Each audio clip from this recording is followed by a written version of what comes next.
Friend, বৃষ্টি এসে গেছে। আমরা যাব জগন্নাথ মন্দিরে ঠাকুর দেখতে, কিন্তু হঠাৎ করে বৃষ্টি এসে গেছে। তবু যাওয়া বন্ধ করবো না, বৃষ্টিতে ভিজতে ভিজতেই যাবো।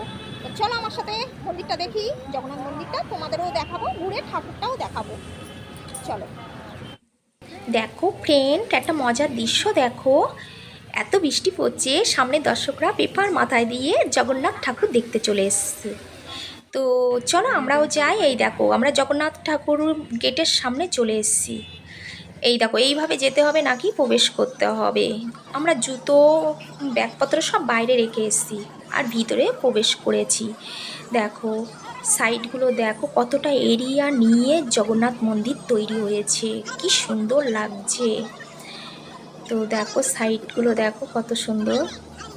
আর এই দেখো প্লেয়ারের গায়ে দেখতে পাচ্ছ মোমবাতি, কারেন্টের মোমবাতি লাগানো আছে।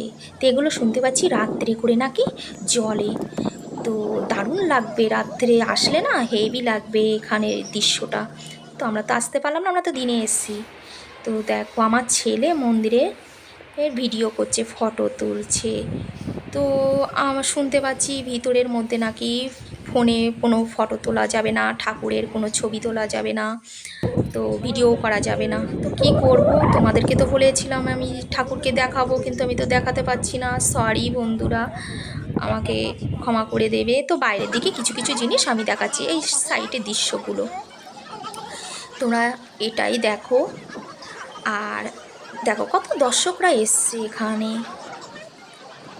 আমরাও বৃষ্টি পড়ছে, কিন্তু ঝিরঝিরি বৃষ্টি পড়ছে, তাও আমি ভিডিও করছি। ওই দেখো সামনে রথ দেখতে পাচ্ছ, জগন্নাথের রথ। তো বন্ধুরা আজকের ভিডিওটা আমি এখানেই শেষ করছি। বাই, টাটা, তোমরা সবাই ভালো থাকবে।